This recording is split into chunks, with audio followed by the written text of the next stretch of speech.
E aí, gente, boa noite, bom dia, boa tarde para quem está nos assistindo em horário diferente ou em local diferente. Meu nome é Vinícius, muito bem-vindos ao canal Upela e vamos começar.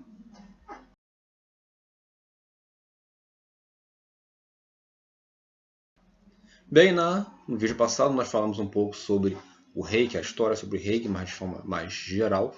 Hoje vamos voltar a falar sobre Reiki, contar algumas coisas diferentes sobre os níveis de Reiki e também sobre outras metodologias ou outros métodos de Reiki. Mas vamos dar uma recapitulada para não esquecer, certo? Então, como eu falei no vídeo anterior, o Reiki é um método de cura, assim como outros métodos de cura também existem. E ele é um método de cura que ele não se interpõe com nenhum tipo de dogma ou qualquer tipo de religião ou crença ou filosofia. Por quê? Porque o Reiki ele não é uma religião, não é religião Reiki. O Reiki é uma filosofia, uma doutrina de filosofia, com algumas filosofias de vida. Ele tem como base alguns princípios, que eu já disse no vídeo anterior, porém não se interpõe. Um cristão pode fazer reiki, uma pessoa de candomblé pode fazer reiki, um budista pode fazer reiki. Em geral, quem não faria reiki são pessoas materialistas. Esses, em geral, não veria com uma boa cara o reiki, porque é uma energia que ainda não é muito bem provada. Na verdade, eu estava vendo algum dia desses e eles falam muito sobre, do ponto de vista científico do reiki, que ainda é comprovado porque ele poderia ter muito bem um efeito placebo nesse caso. E esse é o meu ponto de vista como cientista, o efeito placebo é algo bem engraçado, porque vamos partir desse pressuposto que acontece o efeito placebo, vamos dizer que o reiki não funciona e que isso é um efeito placebo, certo? Então, na verdade, vamos dizer, no caso de depressão, a pessoa faz um tratamento de reiki, não tem depressão ou diminui, mas aí falam que foi placebo. Então quer dizer que a mente influencia a matéria. Pelo menos essa é a lógica que surgiria dessa constatação. Se não é o reiki, é a mente. Então a mente tem poder de curar ou tem poder de afetar a matéria, o corpo. Então, para os materialistas, mesmo se eles falam que é um placebo, o placebo também acaba entrando em outras áreas que também, por si só, também provariam outros aspectos da natureza mental ou espiritual. Mas esse não é o ponto do nosso vídeo, não vamos adentrar muito nisso, certo? Então, se você é cristão, se você é um bandista, se você é budista, seja qual nível, de quais áreas de budismo Nichiren Daishonin, deu uma complicada agora aqui, budismo tibetano,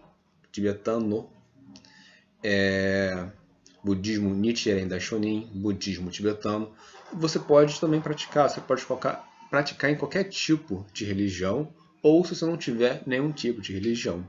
Nós aqui do IPEL, nós somos o que chamamos de universalistas. O que é um universalista? Ou espiritualista. Não confunda espiritualista com espírita, são coisas diferentes, certo?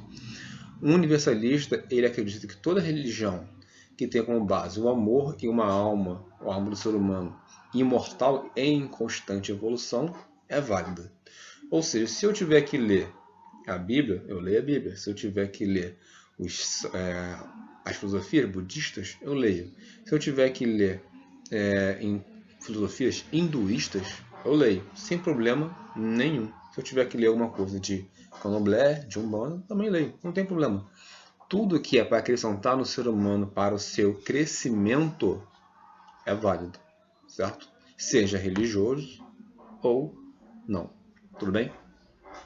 Então, nós estamos no rei, como eu falei, ele não vai contra nenhum tipo de religião ou filosofia, ele na verdade aumenta também o poder de cura de outras técnicas, como a ayurvédica, acupuntura, massagem, massoterapia, florais, além também de aumentar o poder de eficácia de cura da medicina tradicional, dos medicamentos, aumentar o poder de cura dos medicamentos e diminuir os efeitos colaterais.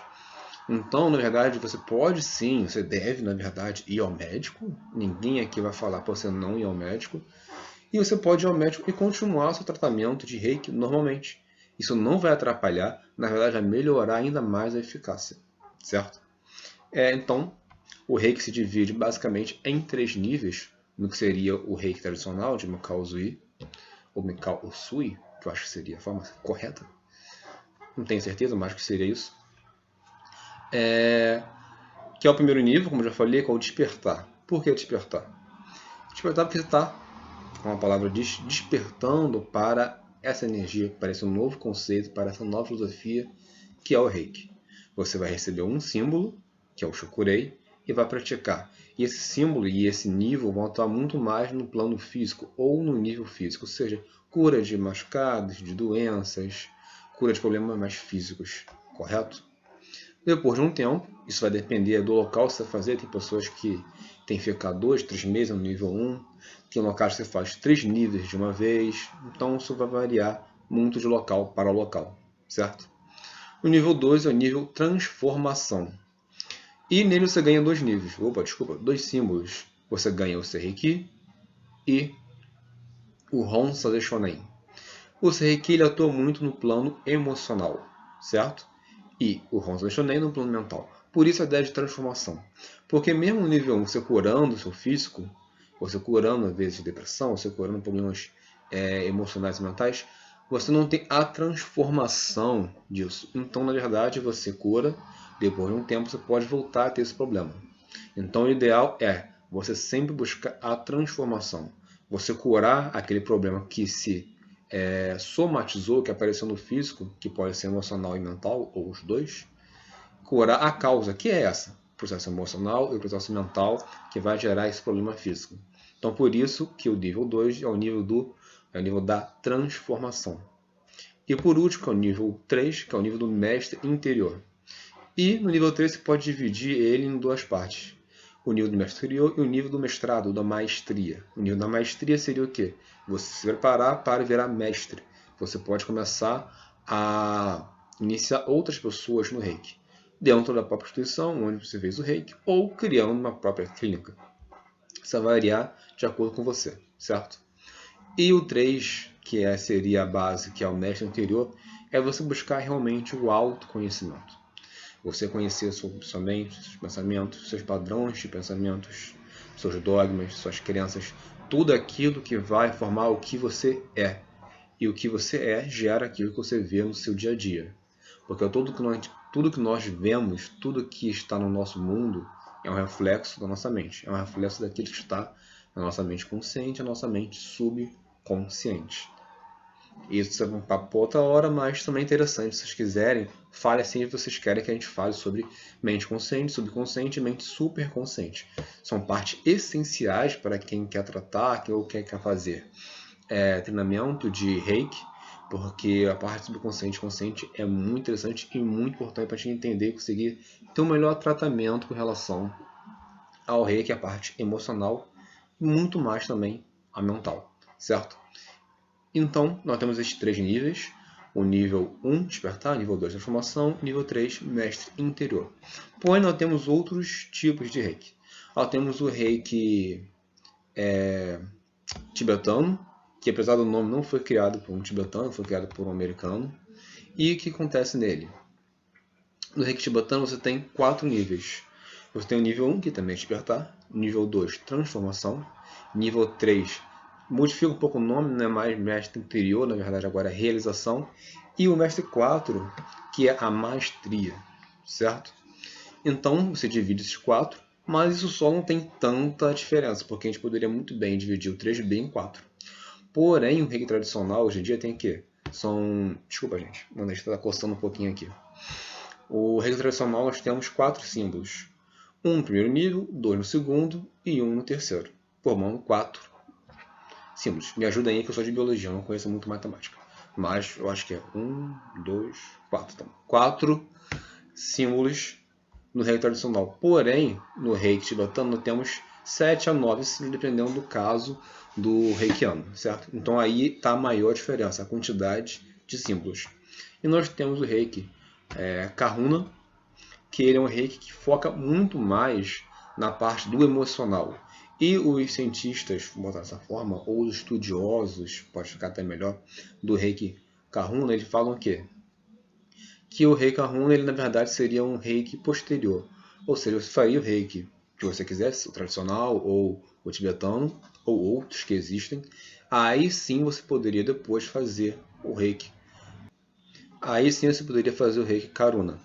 Por quê? Por ele ser focado muito mais na parte emocional, teria que trazer pessoas que têm um pouco mais de experiência, de prática, já na vivência do Reiki. Não poderia cair de paraquedas direto no Reiki Karuna. Então a gente fala, primeiro faça o Reiki tradicional, ou o tibetano, faça pelo menos o nível 1. O ideal seria o nível 2, já tem a parte emocional. Mas com o nível 1 você já poderia fazer. Então essas são a diferença do Karuna para o tradicional tibetano. Não é que tem uma diferença, mas é uma especificação ou um maior direcionamento para a parte emocional, certo? Então esses são os 3 tipos de Reiki mais encontrados por aí na sociedade, quando você quer fazer o treinamento ou quer fazer sessões de terapias de Reiki, certo? Então, isso eu queria fazer para falar pelo vídeo de hoje. Eu tenho mais ideias para os próximos vídeos. Não sei se vocês se lembram, no vídeo passado eu mostrei esse livro aqui, que é O Reiki e a Medicina Tradicional, de Oliver Klett e Norbert Lindner. E eu tenho uma ideia, eu vou reler esse livro aqui, vocês podem até falar se a ideia é boa. Eu vou reler o livro, ler todos os capítulos, fazer umas anotações, reentender, né? Já faz um tempo que eu não leio isso aqui, eu li isso aqui, eu estava no ensino médio, faz mais de 10 anos. Então, ele é muito interessante, ele vai fazer essas comparações, contrapontos do Reiki com a medicina tradicional, e é muito interessante. E fazer o quê? Eu vou debater, pegar ponto por ponto dentro de cada capítulo. Se o capítulo não ficar muito extenso, tento colocar 2 capítulos por vídeo, certo? Se não, vou colocar um capítulo por vídeo.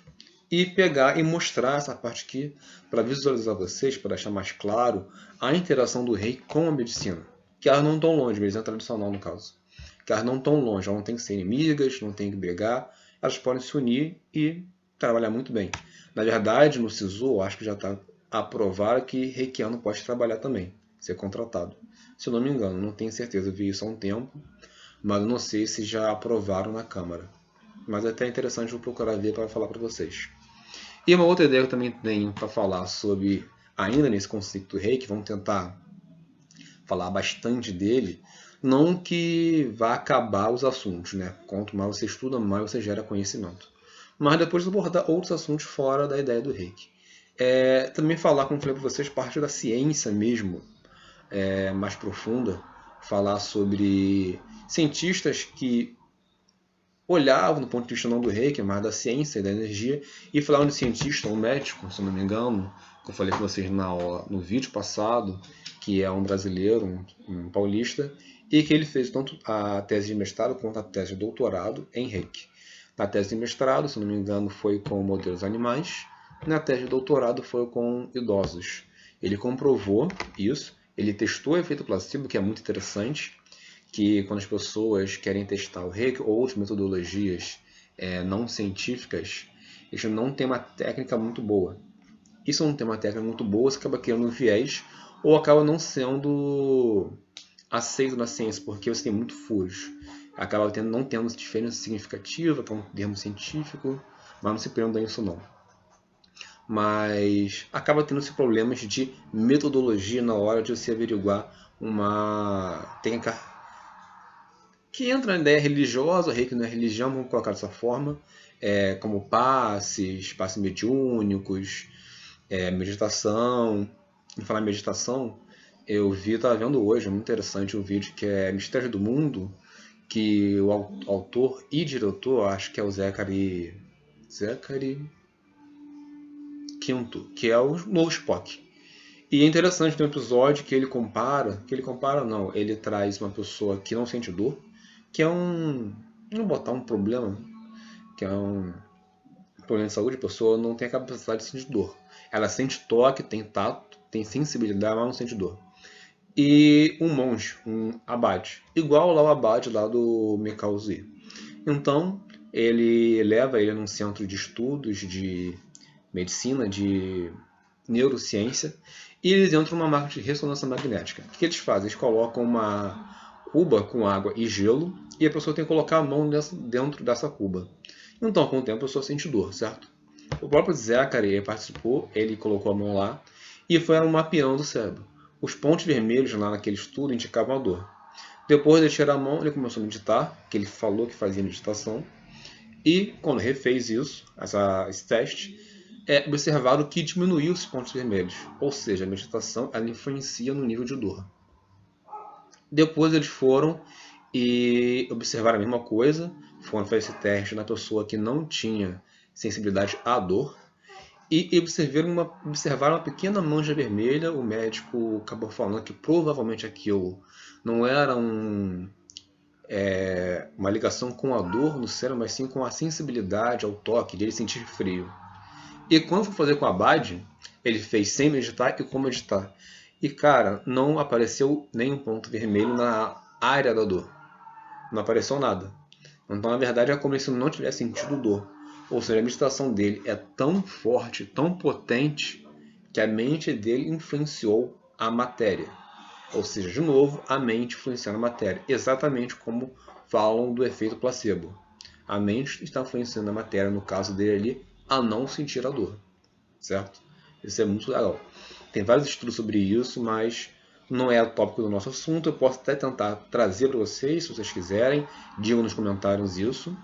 E, gente, por hoje é só. Não se esqueça de comentar, curtir, no caso, no nosso Facebook. Não se esqueça de dar um like aqui no YouTube. Se inscrever, por favor, se inscreva. Não custa nada, não custa dinheiro. Custa um segundo, nem um segundinho. Vai lá, clica, dá lá o seu like. Aperte o sininho para ficar recebendo as notificações dos nossos vídeos. Comente se você gostou do vídeo, se você não gostou do vídeo ou por que não gostou do vídeo. Críticas são muito boas, porém críticas honestas, construtivas e não ficar criticando simplesmente por criticar, certo? Também comente ideias para novos vídeos. Fala sobre isso aqui, fala sobre isso. Isso aqui é uma coisa que eu vi, o que vocês acham? Qual é o ponto de vista do IPEL sobre tal assunto? Também interessante. E se inscrevam também, como eu falei, e deem um like no nosso Facebook. Também vou colocar o link na descrição, vou colocar o nosso Instagram também na descrição. Então, por favor, deem esse joinha pra gente, dê essa força, compartilhem o máximo com seus amigos, mesmo aqueles que não gostam do assunto, vai que eles gostam quando vê o nosso vídeo. Então, gente, falou e até mais.